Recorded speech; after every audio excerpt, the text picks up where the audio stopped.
Nuestro pastor Edwin Castellanos nos comparte el mensaje Criterios Bíblicos para elegir gobernantes. Muy bien, hermanos, criterios bíblicos para elegir gobernantes. Lo contrasto esto con nuestros propios criterios.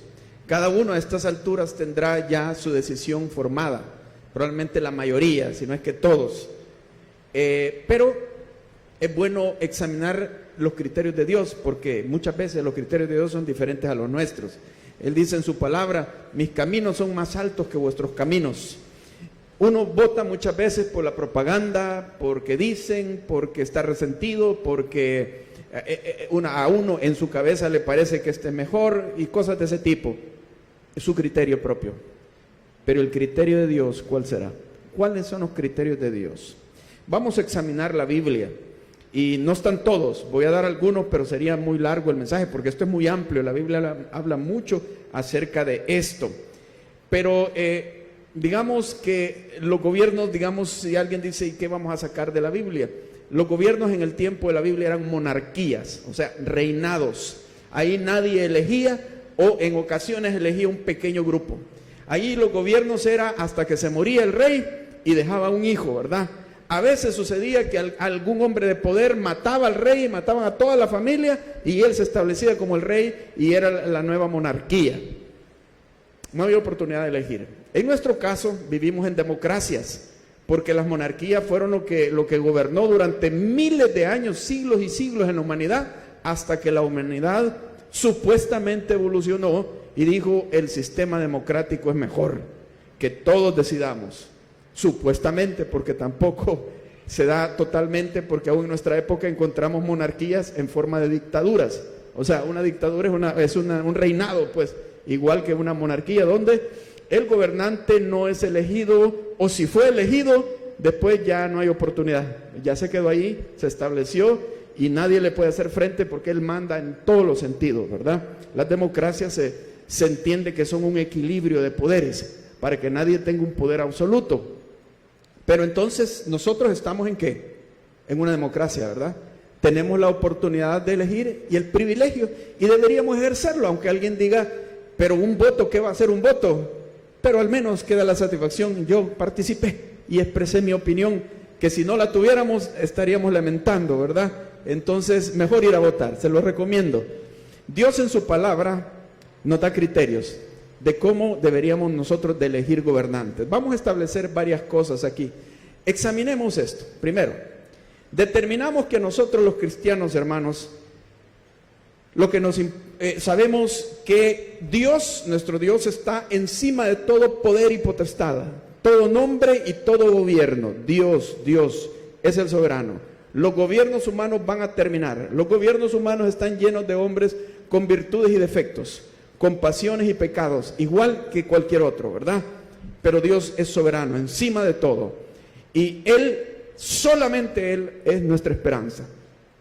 Quien nos da de comer, quien nos da nuestro trabajo, quien nos da nuestra salud, quien nos da todo. No un gobernante o un gobierno en especial. Dios los puede usar, pero no confiamos en hombre como confiamos en Dios. Aún la palabra de Dios dice: maldito el que confía en el hombre. Sí, óigalo bien. Maldito el que confía en el hombre. Hay que confiar en Dios. Y nuestra lucha como iglesia no es contra seres humanos, sino contra potestades espirituales, contra demonios en este mundo. Y inclusive como iglesia vamos contra corriente, porque no seguimos la corriente de este mundo, hermanos, como iglesia. Si la palabra dice que si alguien va con la corriente de este mundo, lo más probable es que ha abandonado a Dios. Porque el mundo es muy atractivo, los valores de este mundo son muy atractivos, y es bien fácil para uno quitar los ojos de Dios y ponerlo en las cosas de este mundo. Estamos bien conscientes de eso. Por lo tanto, hermanos, tengamos humildad, pero tengamos discernimiento. Como cristianos somos llamados a ser humildes y mansos, pero no mensos, ¿verdad? Hay que tener discernimiento, no hay que ser ingenuos por el hecho de ser cristianos. Porque se entiende a veces que el cristiano todo es sí, y que no, el Señor es y uno no piensa, no razona. Pablo se lo tuvo que decir a los corintios y reprenderlos y decirles: no seáis Niños en la forma de pensar, les dice. Sed niños en la malicia, pero maduros en la forma de pensar. O sea, disciernan, razonen. Jesús dijo también, he aquí yo os envío entre lobos. Sed pues prudentes como serpientes y sencillos como palomas. No quita el hecho de ser buenos, de ser mansos, de ser humildes. No quita el hecho de que tenemos que ser prudentes. Tenemos que calcular bien las cosas, razonarlas. Y esa palabra que se utiliza, prudentes como serpientes, también se puede traducir como sagaz. Sagaz. O sea, para pensar, para discernir, ¿verdad? Como cristianos. Así que el mundo piensa como piensa, pero nosotros los cristianos, dentro de nuestra cosmovisión, tenemos la perspectiva de Dios. El mundo no, el mundo se deja llevar por cualquier cosa, pero nosotros ponemos a Dios y ponemos su palabra para tomar nuestras decisiones. Tengámoslo muy en cuenta. Comencemos con esto. ¿Escoger a Jehová o escoger a un rey humano? Esta era una disyuntiva. Si ustedes abren 1 Samuel capítulo 8, vamos a ver esta situación. 1 Samuel capítulo 8, versículo 4. ¿Qué sucedía en este tiempo? Cuando el pueblo de Israel, Dios lo metió a la tierra prometida, no les dejó un rey, sino que les dejó su ley. Entonces, el gobierno de todas las tribus ya en la tierra prometida era a través de la ley de Jehová, de la palabra de Dios. Hubieron lo que se llamó jueces, pero no reyes. Los jueces no eran nadie más que un ciudadano común y corriente, que vivía en una casa común y corriente, no era seguido por caravanas, ni nada de eso. Su empleo era el ser el juez de Israel para aplicar las leyes de Israel, las leyes de Jehová. O sea, así había sido el gobierno y fue por siglos así. Pero llegó un momento en que el pueblo dijo, no, queremos tener rey, como todas las naciones. Y llegaron donde el profeta Samuel, que era el juez en ese momento, y le pidieron un rey. Veamos entonces en este contexto esta historia. 1 Samuel capítulo 8, versículo, veamos, del 3 en adelante.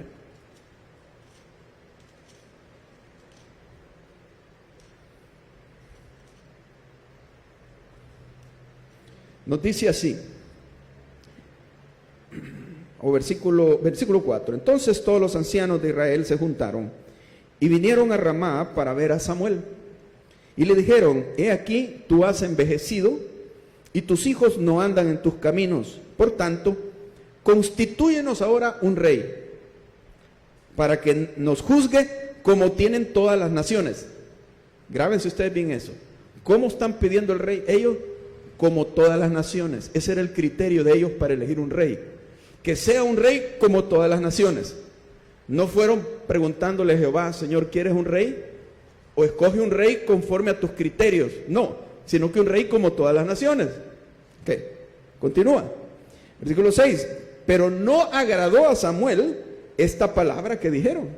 Cuando ellos pidieron un rey, no le agradó a Samuel. Esta palabra que dijeron, danos un rey que nos juzgue. Y Samuel oró a Jehová.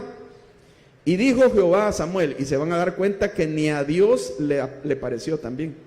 No le pareció a Jehová esta petición.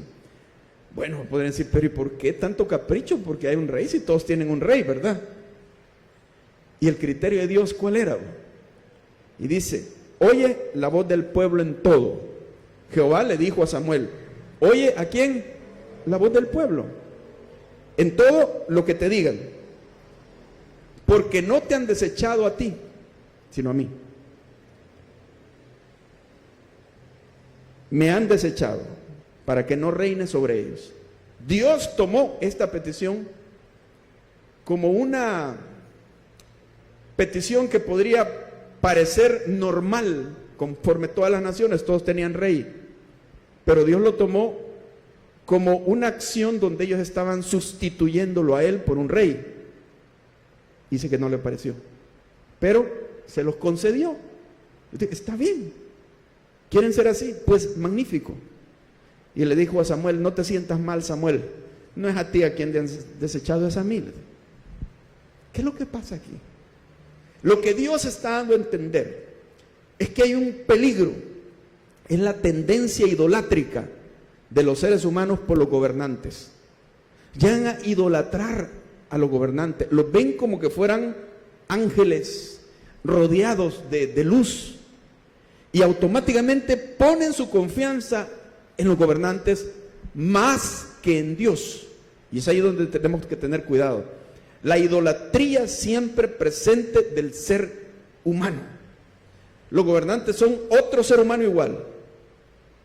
El poder se lo da todas las armas y los poderíos económicos que tiene alrededor, pero no es que sea especial y extra. Es un ser humano como otro. Peca, tiene virtudes, tiene defectos.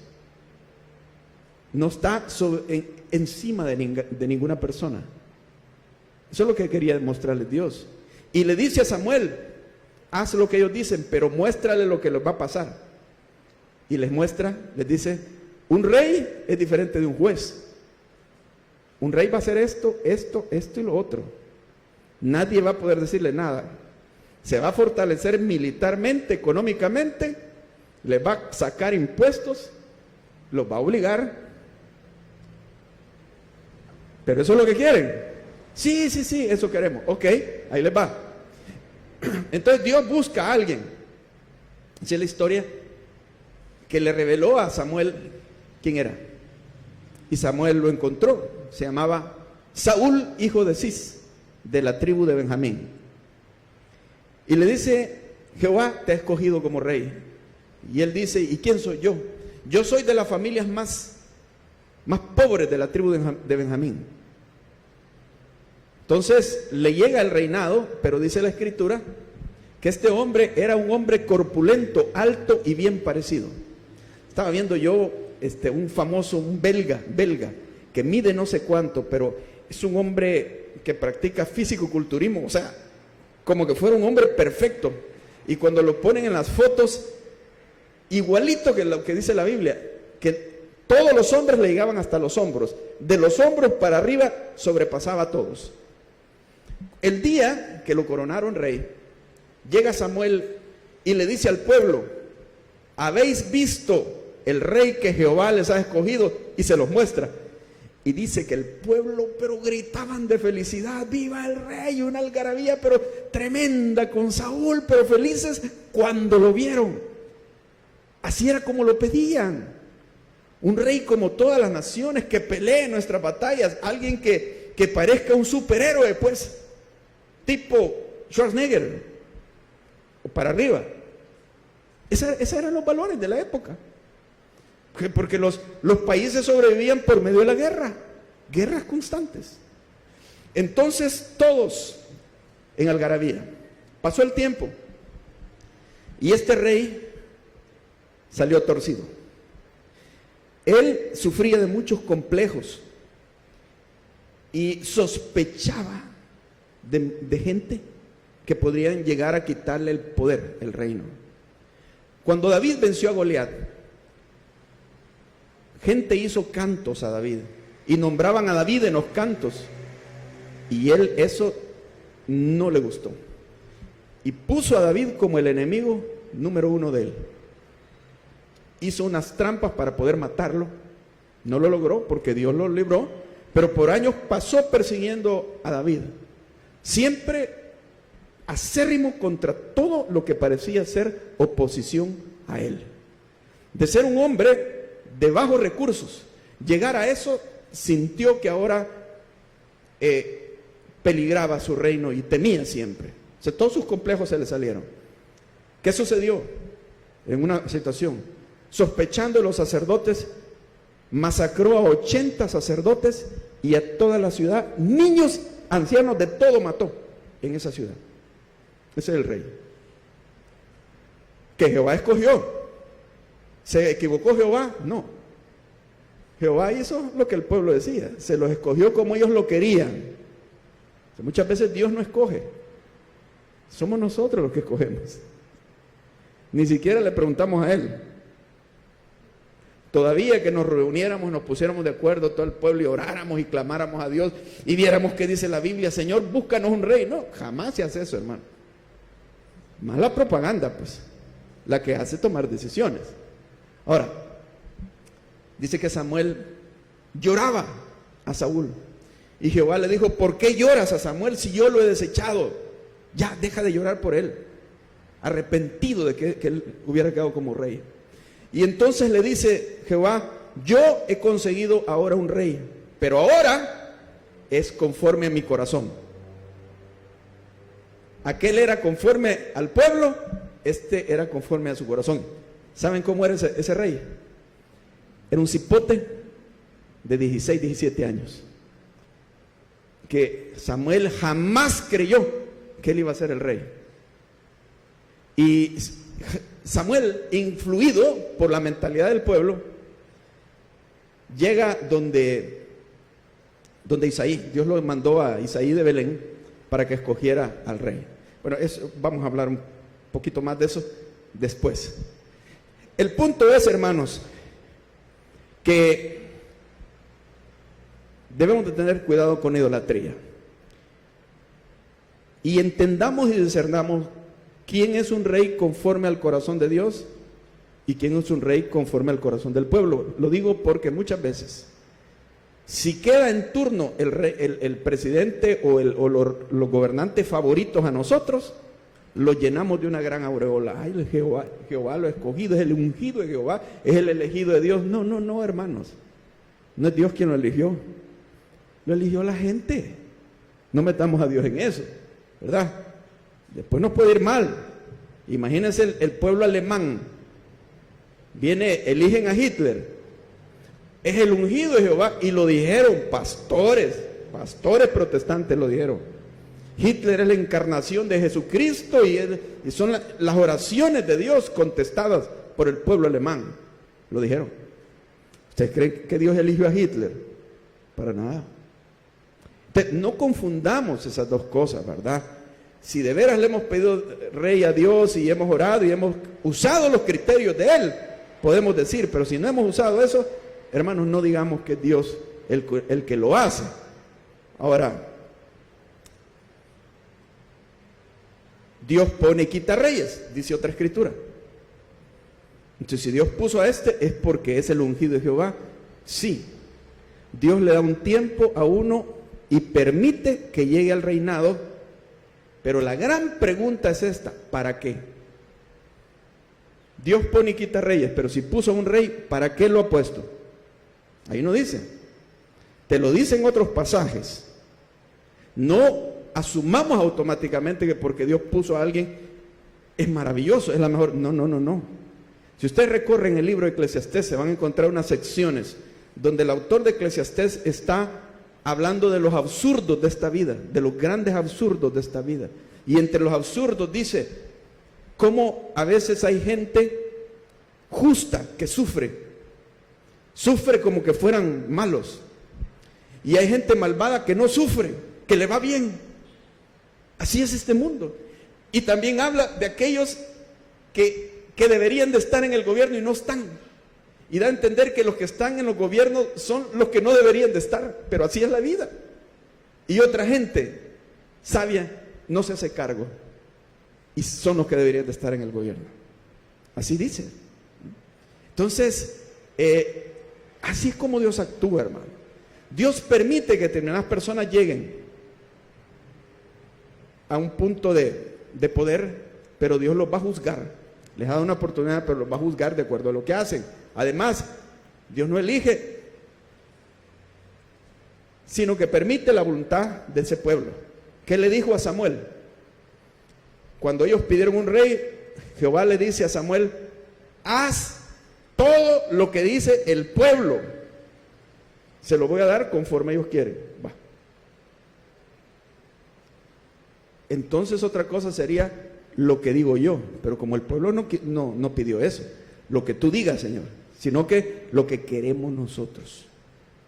Dale, el rey es. Ok. ¿Por qué Dios pone a alguien? No sabemos. A veces es para bendecir a ese pueblo y a veces es para castigar a ese pueblo. ¿Sí? Para castigar. Hay palabra específica de Dios para el faraón de Egipto.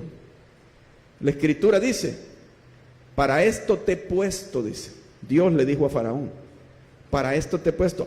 Pues era el ungido de Jehová. Y entonces Faraón era la mejor persona, la más buena gente que había. No. Miren para qué lo puso. Lo puso en el gobierno por terco, por malvado y terco. Porque cuando Moisés llegara y le dijera: deja ir a mi pueblo, el faraón se iba a empecinar en no dejar ir al pueblo de Israel. Y eso iba a dar lugar a que Dios interviniera de una forma sobrenatural y poderosa, castigando al país de Egipto. Cuando yo leo ese relato y veo cómo el país va peor y peor y peor, y Dios mandándole plagas, y el hombre no cede, quería mantener la esclavitud de los hebreos. Dios les dije: déjalo ir. Hasta sus consejeros les decía: déjalos ir, ya no aguantamos esto. Llegó hasta el final, donde todo estaba destruido, y se empecinó y lo siguió, y ahí Dios los consumió y derrotó su ejército en el Mar Rojo. Pero la Escritura dice que Dios lo puso a Faraón.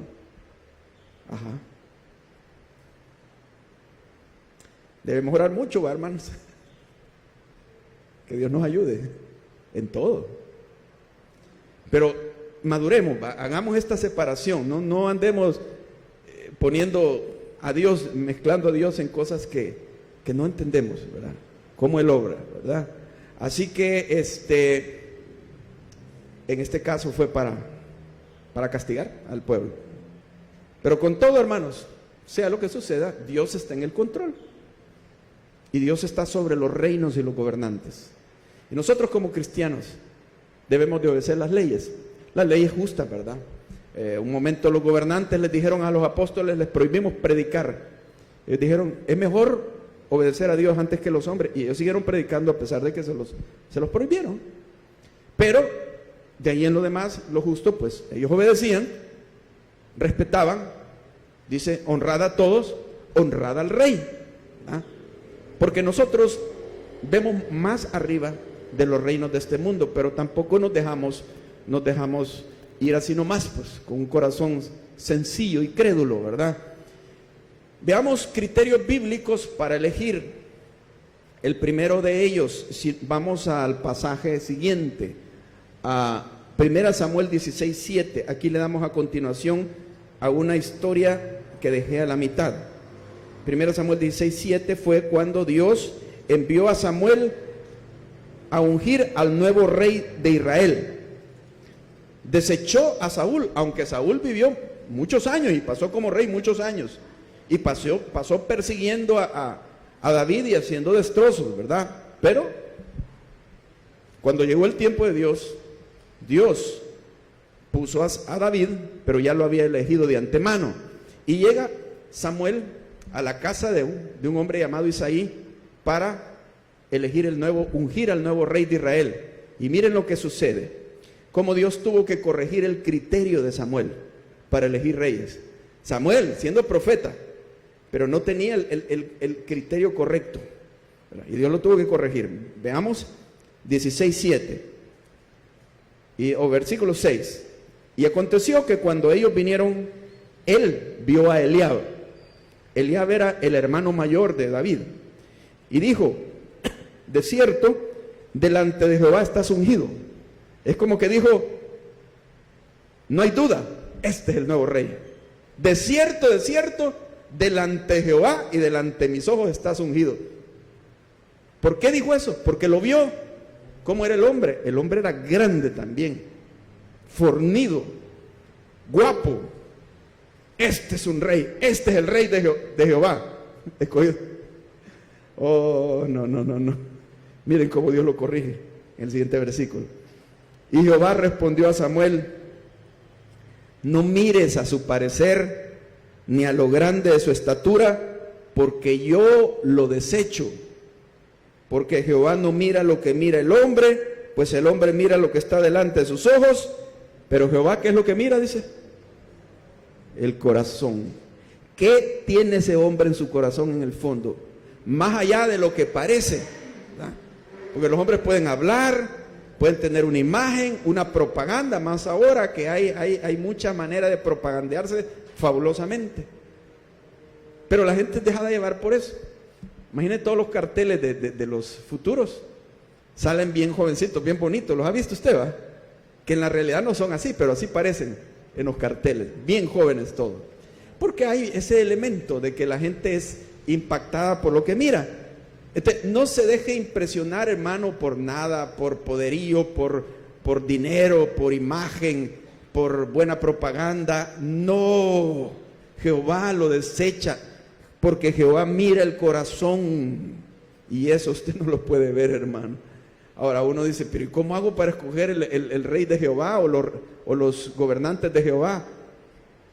Al menos infórmese cómo han sido ellos y qué tienen, qué valores tienen. Yo les envié hace unos días a los chats que hay acá, no todos están en los chats, un sitio que se llama Yo Voto por Valores, donde muestran a muchos candidatos, pero no todos, qué es lo que creen en cuanto a 4 puntos: al aborto, al matrimonio homosexual y cosas de ese tipo. Y ahí uno puede saber qué es lo que piensa.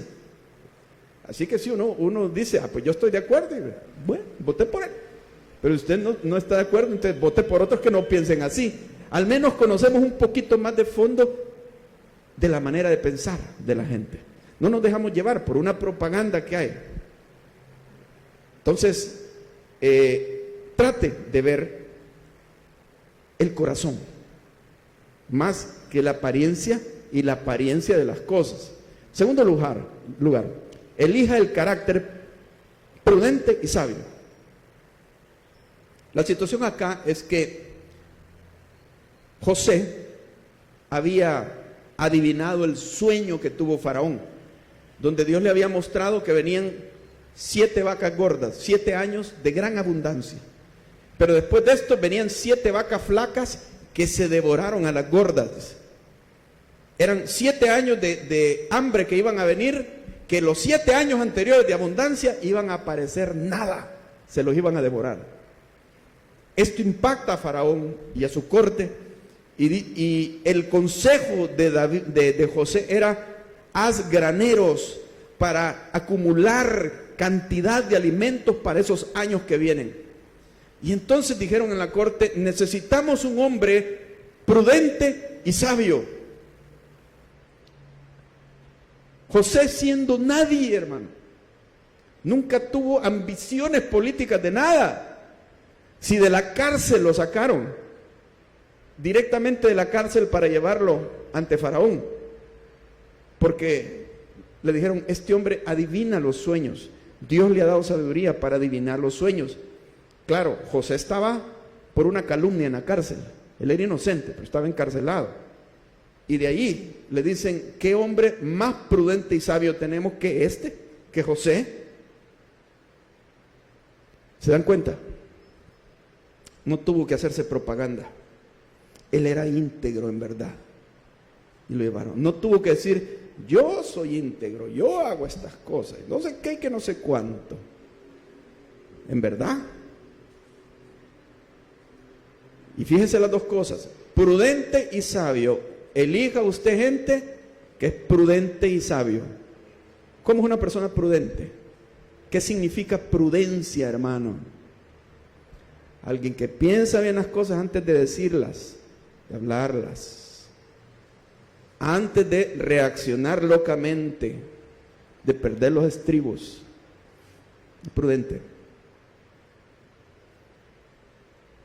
Alguien que mide las consecuencias de lo que puede llegar a hacer. Busca el bien por las consecuencias que vendrían de una actitud imprudente. Y personas sabias, sabe lo que hay que hacer para bien, para reconciliar, para formar algo que sea maravilloso y bueno para todos, no solo para mí y los míos. Ahora, alguien puede decir: son 2 cualidades. No, son parte de una sola cosa. Porque el que es prudente es porque es sabio. Y el que es sabio es prudente. No se puede decir, no, él no es prudente, pues, pero es sabio. No. Si no es prudente es que no es sabio. Y mira bien la cosa, aquí no está hablando de astucia, es sabiduría, porque una cosa diferente es ser astuto y otra es ser sabio. Un delincuente es astuto y muy inteligente, pero es sabio para nada. O sea, hermanos, definamos bien las cosas que Dios nos dice en su palabra, ¿verdad? Ahora, viene otra situación donde Dios va a hablar cuando el pueblo de Israel tenga un rey. Él está dando una guía de cuáles van a ser responsabilidades de ese rey, pero responsabilidades que apuntan a que ese rey tienen que limitarlo, no le deben de dar poder ilimitado. Es un hombre que tiene que rendir cuentas, vivir bajo sujeción también. Y rey, pues, y rey en Israel. Varias cosas. Veamos lo que nos dice Deuteronomio capítulo 17. Deuteronomio 17.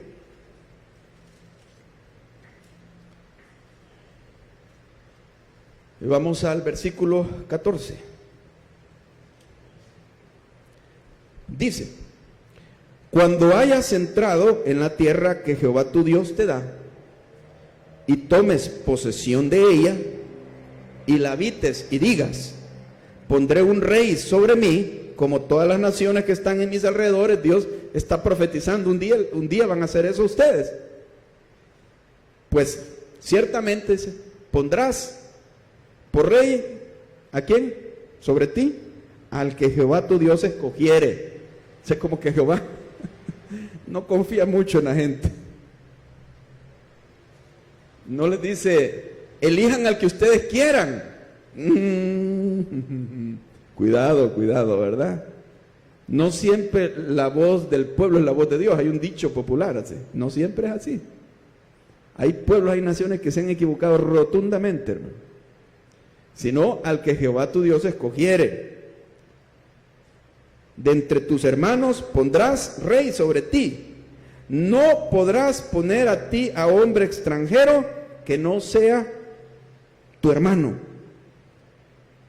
Pero él no aumentará para sí caballos, ni hará volver el pueblo a Egipto con el fin de aumentar caballos, porque Jehová os ha dicho, no volváis nunca por este camino. O sea, hay cosas que nos está diciendo aquí que nos preguntamos, ¿y a qué se refiere? Claro, son de aquel tiempo. Pero veamos la intención de fondo, ¿por qué Dios da este mandamiento? ¿Qué es lo que está queriendo expresar? Bueno, en primer lugar, les dice, al rey que Jehová tu Dios escogiera. Esto significa, hermanos, que ellos iban a orar, iban a definir criterios bíblicos, iban a reconocer que Jehová es el rey y que tenían que tener la sabiduría de Dios para elegir este rey. No creo que nosotros hagamos esto, pues en nuestro país no se hace esto, ¿verdad? Claro, la mayoría no conocen a Dios ni la Biblia, ¿verdad? Entonces, el peligro es que la gente se deja llevar por las corrientes diversas, por asuntos que están sucediendo en el momento, por la ira, por el resentimiento, por los intereses, por la conveniencia, de todo eso, hermano. Triste, pero así es, ¿verdad? Pero al menos tengamos entendido nosotros los cristianos que debemos de pedirle la sabiduría a Dios. Segundo, no sé por qué no está cayendo cada una de estas características, hermano. En segundo lugar, les dice que no sea un extranjero. Bueno, sabemos que ahora las leyes tienen que ser un nacional, ¿verdad? Ajá, pero veamos más de fondo esto. ¿Por qué no un extranjero? Se está refiriendo, hermanos, a que este hombre tiene otros intereses. Está asociado con poderes del extranjero. Ha sido cultivado en otra cultura diferente a la de la mayoría. Y esto podría tener sus consecuencias. De ser alguien que va a tratar de darle vuelta a las cosas que ya están establecidas en ellos como nación, otra cultura. Su corazón viene de otra manera, no es de entre nosotros.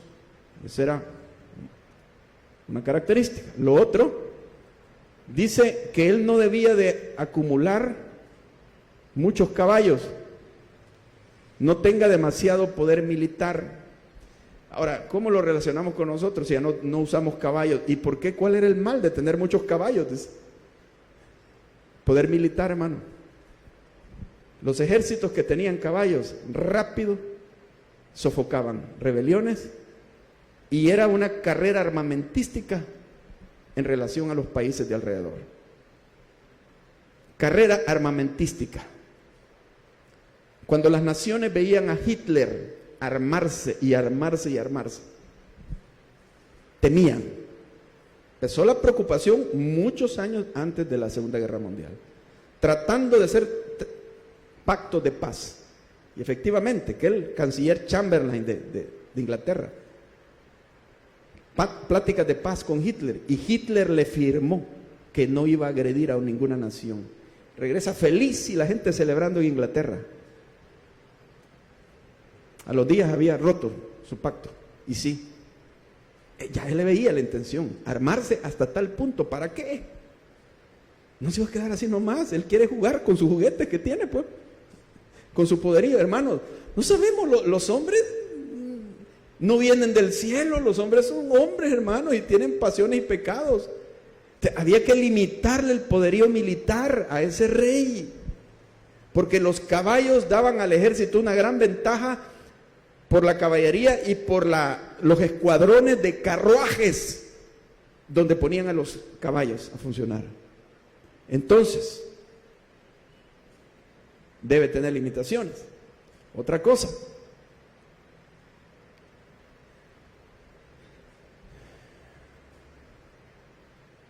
le dice en el versículo 1, él no aumentará caballos ni hará volver al pueblo a Egipto con el fin de aumentar caballos. Mire lo que está haciendo este posible rey, vendiendo a su pueblo con el fin de aumentar caballos. Esto nos habla, hermanos, que cuando alguien no maneja bien el dinero, tiene que vender el país, tiene que vender a la gente de alguna manera. ¿Cómo se maneja el dinero, hermano? Persona sabia sabe llevar un presupuesto, balancear. Después, tan desesperante la deuda. Imagínense, no, primero Dios no sucede en nuestro país, que en un momento dado viene y entonces tal es la deuda que empiezan a venir inversores del extranjero a apoderarse prácticamente. Les vamos a pagar la deuda, pero a cambio de, ¿verdad? Nosotros vamos a ser los dueños de todo esto. Ay, qué maravilloso, nos están sacando los problemas, qué bonito que nos están dando esto. Hermano, nada es gratis. Es cambio de algo. Tienes que venderle tu alma probablemente. Tu alma, tu conciencia, tu fe, para que te den de fuera. Eso es lo que iba a hacer ese rey, venderlos a Egipto, que era el poder económico de la época. Otra cosa,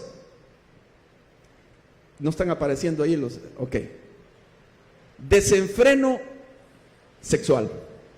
Dice versículo 18, y cuando se siente sobre el trono de su reino, versículo 17, ni tomará para sí muchas mujeres para que su corazón no se desvíe, ni plata ni oro amontonará para sí en abundancia.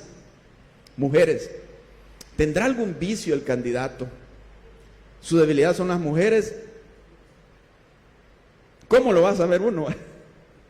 Ojalá que alguien nos cuente un poco más, porque, y no digo solo vicio de mujeres, vicio de drogas, vicio de alcohol, hermano, pierde el control, se va a aprovechar del lugar donde está, hermano. El hombre es hombre, aunque hable bonito, muchos lo han dicho, líderes carismáticos. Hitler era muy carismático y mucha gente, hermano. El pueblo se durmió. Vicios, otra cosa, ambiciones por las riquezas. No tiene que acumular. Muchas mujeres, se refiere, hermano, que en el antiguo tiempo se le daba, Dios le dio permiso a los reyes, gente que podía de casarse con varias, pero no demasiadas, dice acá. El rey Salomón cayó en esto. 1000 mujeres. Y dice la Biblia que las mujeres le desviaron el corazón. Decayó moralmente él al final de su reinado.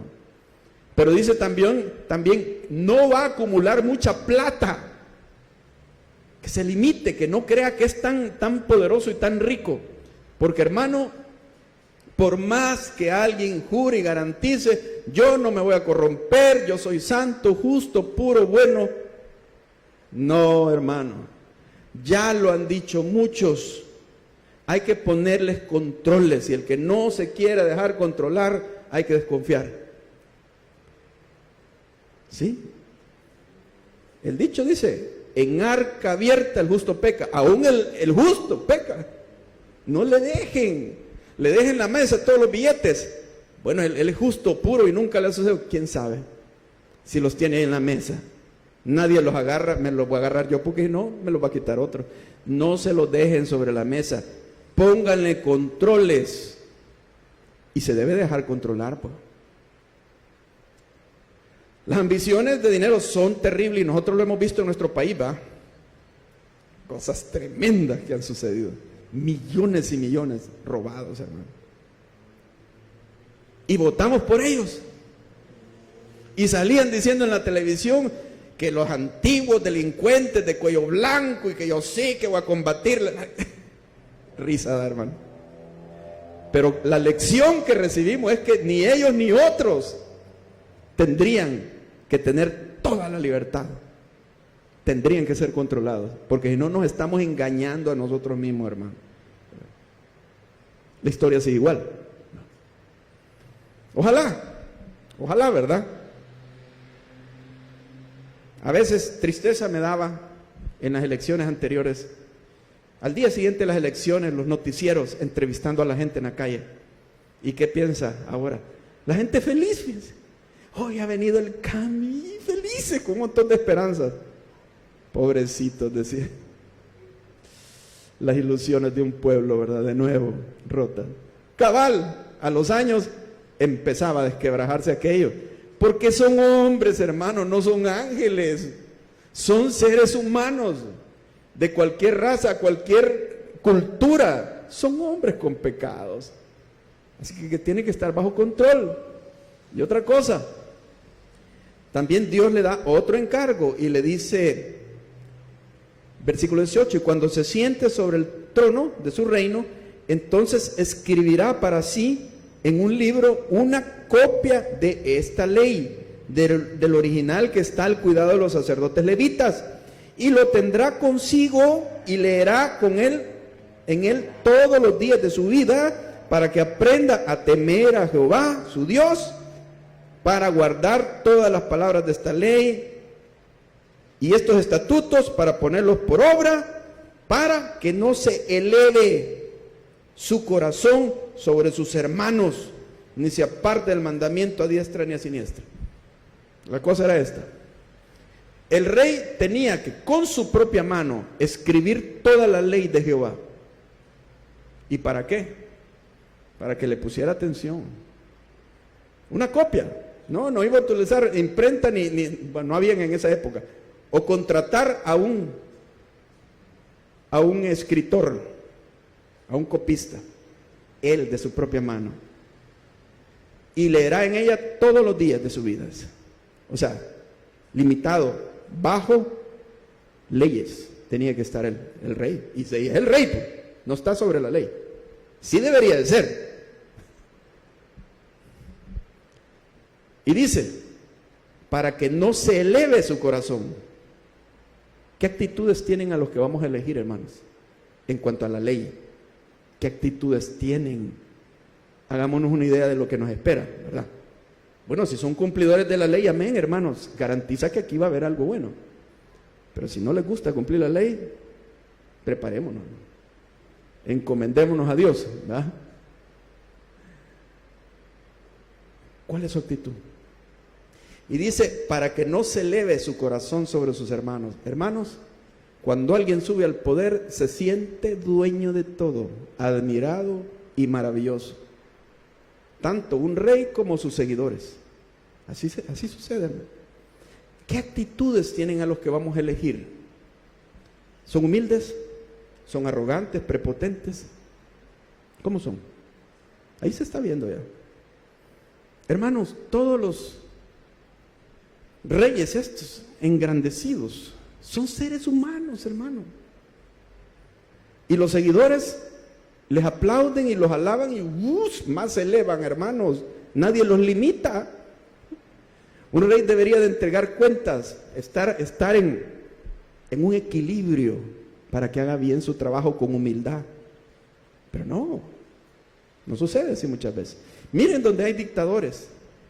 Aquellos, anoche estaba viendo yo un documental sobre, o era el papá o el abuelo de Kim Jong-un, el actual de Corea del Norte.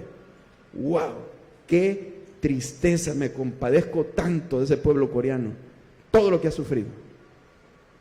Y tienen que aplaudir y tienen que sonreír, porque el que no esté sonriendo y no esté aplaudiendo, le caen encima. Y vivir así. ¿Cómo dejaron llegar a un hombre así? Tremendo, ¿verdad, hermanos? Así que su corazón no se eleve sobre sus hermanos.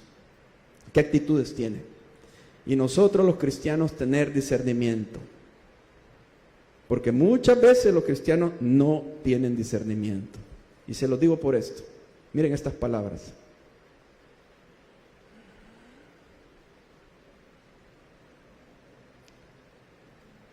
El anterior, hermano, no me aparecen las palabras. Dele clic ahí usted.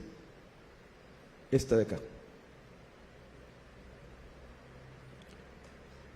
No.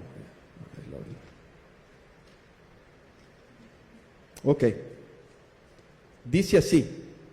Miren esto. El tiempo se ha cumplido para el pueblo alemán. Es gracias a Hitler que Cristo, el ayudador y redentor, se ha hecho efectivo entre nosotros. Hitler es el camino del Espíritu y la voluntad de Dios para el pueblo alemán. ¿Quién lo dijo? Un pastor. Hermann Gruner, cuando Hitler iba en ascenso. Claro, ahora nos resultarían degradantes estas palabras, pero en aquel tiempo tenían sentido, una apariencia de tener sentido. El pueblo alemán humillado, pobreza, habían tenido una guerra muchos años antes, y él llegó y levantó el espíritu nacionalista, hizo producir al país, tomó el poder, lo eligieron y ahí fue. Un pueblo educado, no del tercer mundo, del primer mundo. Astucia, engaño, ¿verdad? Entonces, Hitler se engrandeció, el gran Führer, lo adoraron. Veía yo estadios llenos de niños, las juventudes hitlerianas. La gente casi se desmayaba cuando lo veían. No podían creer que el Führer los hubiera volteado a ver. Pobrecitos. Y yo cuando veía ese estadio lleno de niños y felices y adorando, decía, pobrecitos, no saben que dentro de 6 años, a partir de esa fecha, van a estar muertos casi todos. Y toda Alemania totalmente destruida. Pero se dan cuenta cómo un pueblo puede ser engañado también. Pero bueno, sigamos. ¿Qué significa? 1 Timoteo 2, 1, 4, donde dice, exhorto ante todo a que se hagan rogativas, oraciones, peticiones y acciones de gracia por todos los hombres, por los reyes y los que están en eminencia. Tenemos que orar por los que están en eminencia. Bañarlos en oración, pero mire bien usted. La intención de ese texto es todos los hombres, todos, no solo los reyes. Entre ellos están los reyes y los que están en eminencia, pero es todos los hombres. Hermanos, nuestro interés no es hacer un bando acá y ponernos a pelear unos con otros. Nuestro interés es el reino de Dios, por lo tanto tenemos que orar. Aquí dice todos los hombres, por la oposición y por los gobernantes. Por los dos, hermanos, hay que orar. ¿Cómo estaría usted en orar por alguien que no quiere? Dice, yo no quiero a aquellos que... Ore por ellos. Si la Biblia dice orar por los que os persiguen, por los que los ultrajan, oren por ellos. Pues cuando tú oras, te liberas de un sectarismo y de un resentimiento que te ha metido este mundo y te ubicas en el reino de Dios. Porque tu lucha no es política acá, es la del reino de Dios. Sigue diciendo, para que vivamos quieta y reposadamente en toda piedad y honestidad. ¿Quiere decir que los gobernantes nos van a dar la paz? ¿Qué dirían ustedes cuando quedó Calígula? Y los cristianos ya existían, iban a decir, Calígula nos va a dar la paz y la quietud, oremos por él. Jamás, persecución les dio. Entonces, no quiere decir que el gobernante nos va a dar paz y felicidad. La paz y la felicidad te la da el Señor y la oración, porque te libera del negativismo, de la carga, y confías más en Dios que en cualquier gobierno. Y lo otro, porque esto es bueno y agradable delante de Dios nuestro Salvador, el cual quiere que todos los hombres sean salvos. Entonces, ¿por qué vamos a orar por ellos? Porque sean salvos. Tanto los de la oposición como los del gobierno, que sean salvos. Ese es nuestro interés, que se conviertan. Que Dios los lleve a un punto de que reconozcan, que se humillen, que se den cuenta que solo son hombres y que el Rey es Jesucristo. Oremos por ellos. No todos se van a convertir, pero Dios tendrá gente ahí con alguna sensibilidad y sinceridad que Dios va a tocar para que vengan a Él. Ese es nuestro interés. Y terminamos con esto. Nuestra confianza solamente está en Jehová, no en reinos humanos. Solo de Él va a venir nuestra salvación, nuestra ayuda. Él es nuestro gobernante completo que está encima de cualquier juez, de cualquier presidente, de cualquier asamblea, de cualquiera. Dios. Y si usted tiene un problema, acuda a Dios. Pídale su ayuda. Hágale clic, hermano. Bueno, ya apareció aquí. Miren lo que dice Isaías 33:22. Viviendo en tiempos donde ahí en Israel habían unos reyes torcidos, hermano, que no se podía confiar en ellos. Rey Acab y otros. Y dice Isaías, porque Jehová es nuestro juez, Jehová es nuestro legislador, Jehová es nuestro rey.